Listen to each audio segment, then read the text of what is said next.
नमस्कार, मी भीमराव कडाळे पाटील, BKP 24 मराठीमध्ये आपलं सर्वांचं स्वागत. आज नवीन दिवस, नवीन विषय, नवीन दिवसाची नवीन अशी चर्चा. आज चर्चा घेऊन आलोय म्हणजे जिल्हा परिषद पंचायत समितीचं मतदान झालेलं आहे. कुठं 70%, कुठं 71%, कुठं 69% अशा मतदानाची आकडेवारी समोर आलेली आहे मित्रांनो. त्यातच कुठं दांगा झाला, तर कुठं मशीन हॅक झाली, तर कुठं मशीन फोडली, अशा सुद्धा घटना घडलेल्या आहेत. त्यातच इंदापूर तालुक्यामध्ये सुद्धा जवळपास 70%च्या दरम्यान मतदान झालेलं आहे. पुणे जिल्हा परिषदेला सुद्धा चांगलं मतदान झालेलं आहे. आता उत्सुकता लागून राहिलेली आहे की कोणाची सत्ता पुणे जिल्हा परिषदेत येईल, तसंच इंदापूर तालुक्यामध्ये कोण कोण निवडून येईल. तर याचा एक सविस्तर आराखडा आज आपण बघणार आहे की खरंच कोण निवडून येईल, कोण पडेल, हेचाच आराखडा आज आपण बघणार आहे. तर चला, आपण जर चॅनल सबस्क्राईब केला नसेल तर आपण सर्वप्रथम चॅनल सबस्क्राईब करावा ही सर्वांना विनंती. आणि चला चर्चेला सुरुवात करूया.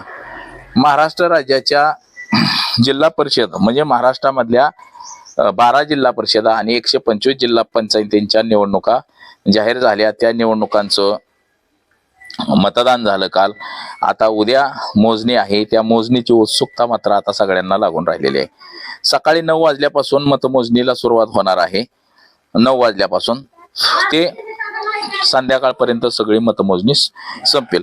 परंतु एक अंदाजे आकडा जर आपण बघितला की कुणाची सत्ता येईल, खरंच की बाबा पुणे महापालिका सर्वाधिक महत्वाची आहे, जी पवार कुटुंबियांसाठी महत्वाची आहे.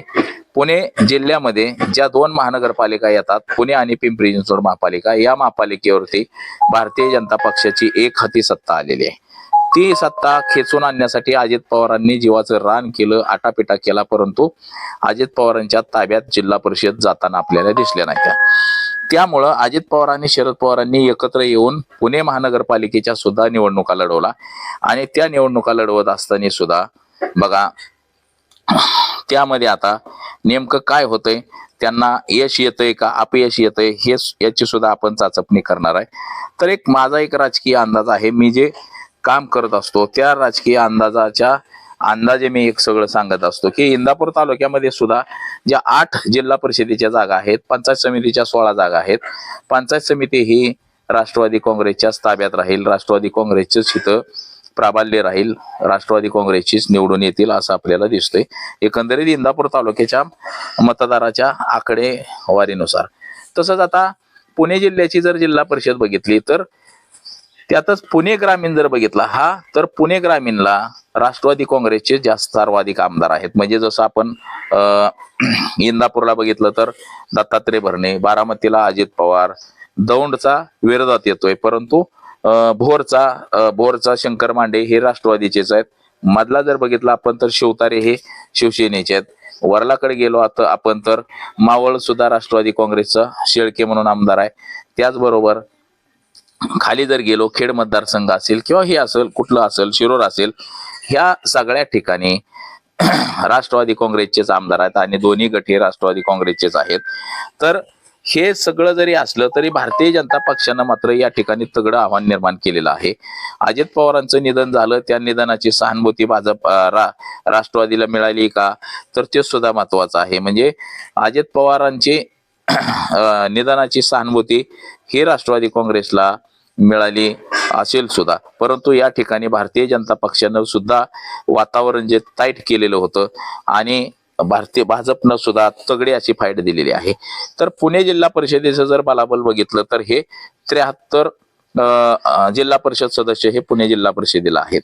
आता यापैकी भारतीय जनता पक्ष 20 जिल्हा परिषद सदस्य जिंकताना आपल्याला दिसतंय. तर त्यामध्ये इंदापूर तालुक्याची सुद्धा जागा असू शकते का, तर नक्कीच असू पण शकते आणि नसू पण शकते. तर एकनाथ शिंदेची जी शिवसेना आहे, या शिवसेनेला 10 जागा मिळतील असा एक अंदाज वर्तवला गेलेला आहे. तर अजित पवारांच्या राष्ट्रवादीला किती जागा मिळतील हा सुद्धा विषय सगळ्यात महत्वाचा ठरलेला आहे. आता अजित पवारांच्या राष्ट्रवादी घड्याळावरती बारामती, इंदापूर या ठिकाणी घड्याळावरती निवडणुका लढवलेल्या आहेत.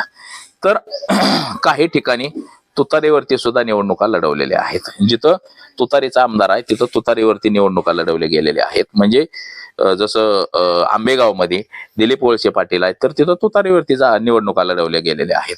तिथं काय घड्याळाचा संबंध नाही.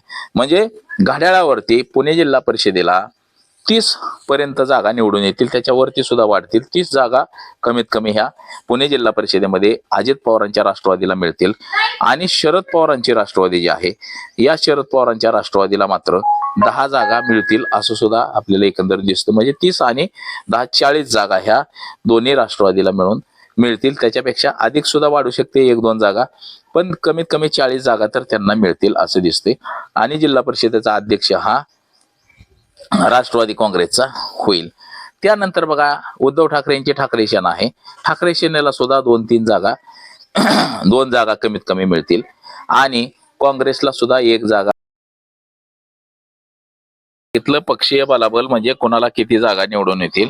परंतु आता एकंदरीत चित्र असं दिसतंय की पुणे जिल्हा परिषदेवरती राष्ट्रवादी काँग्रेसची सत्ता येईल असं आपल्याला दिसतंय मित्रांनो. तर आता यामध्ये इंदापूर तालुक्याचा सुद्धा वाटा असणारा इंदापूर तालुक्यामध्ये सुद्धा जे भाजप विरोधात राष्ट्रवादी ही जी निवडणूक झाली ही निवडणूक काटेकी टक्कर कुठल्या कुठल्या मतदारसंघामध्ये झाली ते सुद्धा आपण बघूया. म्हणजे खरंच की बाबा या ठिकाणी सुद्धा जोरदार अशी फाईट झालेली आहे. आणि इथं सुद्धा कोणाचं निवडून येतेली माणसं ते सुद्धा आपण बघूया. इंदापूर तालुक्यामध्ये 8 गट आहेत. पंचायत समितीचे 16 गण आहेत. 8 गणामध्ये बघा सर्वाधिक काटेकी टक्कर ठरलेला मतदारसंघ म्हणजे बावडा मतदारसंघ असेल, जिथं अंकिता पाटील आणि तिथलंच गोगरे म्हणून उमेदवार आहे भारतीय जनता पक्षाचा. त्याचबरोबर पळसदेव मतदारसंघ इथं सुद्धा राष्ट्रवादी विरुद्ध भाजप अशी एक जोरदार लढत झालेली आहे. त्याचबरोबर मध्ये सुद्धा बनगर विरुद्ध बनगर अशी लढत झालेली आहे टपमध्ये. तर सर्वाधिक गाजलेला मतदारसंघ म्हणजे काटी या ठिकाणी हर्षवर्धन पाटील यांचे कट्टर समर्थक खंदे समर्थक म्हटले जाणारे विलास बापू वाघमोडे हे भारतीय जनता पक्षामध्ये जाऊन उभे राहिले. आणि त्या पट्ट्यामध्ये धनगर समाजाचं सुद्धा बऱ्यापैकी वर्चस्व आहे. तर त्यांच्या विरोधात मात्र राष्ट्रवादी काँग्रेसचे श्रीमंत ढोले हे उभे होते. या ठिकाणची निवडणूक ही अतिशय काटेकी टक्कर अशी चुरशीची झालेली आपल्याला बघायला मिळते. तसंच वाडापुरी गटामध्ये सुद्धा असं म्हटलं जाते की वाडापुरी गटात सुद्धा चुरशीची निवडणूक झाली असं. या ठिकाणी आप्पासाहेब जगदाळे यांचे चिरंजीव आणि याच मतदारसंघातले असलेले जे गोटू पांढरे हे गोटू पांढरे पंचायत समितीला सदस्य होता. त्यानेच भारतीय जनता पक्षामध्ये प्रवेश करून जिल्हा परिषदेला उमेदवारी केलेली. तर ह्या ठिकाणी काटेकी टक्कर निवडणूक आहे असं काहीसं सांगितलं जातं. म्हणजे इंदापूर तालुक्यात सुद्धा एक 4 ते 5 ठिकाणी जोरदार अशी काटेकी टक्कर अशी लढाई झालेली आहे. जंक्शन मतदारसंघ सुद्धा तिथं सुद्धा काटेकी टक्कर झालेली आहे. तिथं सागर मिसाळ यांची पत्नी म्हणजे राष्ट्रवादी काँग्रेसकडून आणि तिथलंच जे माजी सरपंच आहेत भोसले यांची पत्नी या ठिकाणी अशी निवडणूक आहे. म्हणजे इंदापूर तालुक्यामध्ये सुद्धा जो मतदारसंघ आपण साधा म्हटलं जात होतं की बाबा इथं कोण निवडून येईल सांगता येत नाही अशी परिस्थिती झालेली. म्हणजे जो साधा सोपा असा मतदारसंघ होता भारतीय जनता पक्षाला वाढवण्याचं काम याच मतदारसंघामध्ये झालं. म्हणजे भारतीय जनता पक्ष नव्हता परंतु हर्षवर्धन पाटील आणि दत्ता भरणे हे एकत्र आल्यामुळं काहीसं या ठिकाणी भारतीय जनता पक्ष वाढीला प्रोत्साहन मिळालं. म्हणजे राष्ट्रवादीचीच लोक भारतीय जनता पक्षामध्ये जाऊन निवडणुकीला उभे राहिली. तर इंदापूर तालुक्यातनं सुद्धा भारतीय जनता पक्षाचं उमेदवार निवडून येईल की काय अशी शक्यता निर्माण झालेली आहे. म्हणजे काही मतदारसंघामध्ये जी काटेकी टक्कर झालेली आहे त्याच्यामुळे एकंदरीत असं झालेलं आहे की या ठिकाणी सुद्धा निवडणूक ही काटेकी टक्कर होईल असं दिसतंय. परंतु पुणे जिल्हा परिषदेत मात्र राष्ट्रवादी काँग्रेस म्हणजेच घड्याळ आणि तुतारीची सत्ता येताना आपल्याला सध्या तरी दिसतंय. तर आज एवढंच. माझा सहकारी कॅमेरामन अनिकेत मी भीमराव कडाळे पाटील, BKP 24 मराठी, इंदापूर, पुणे.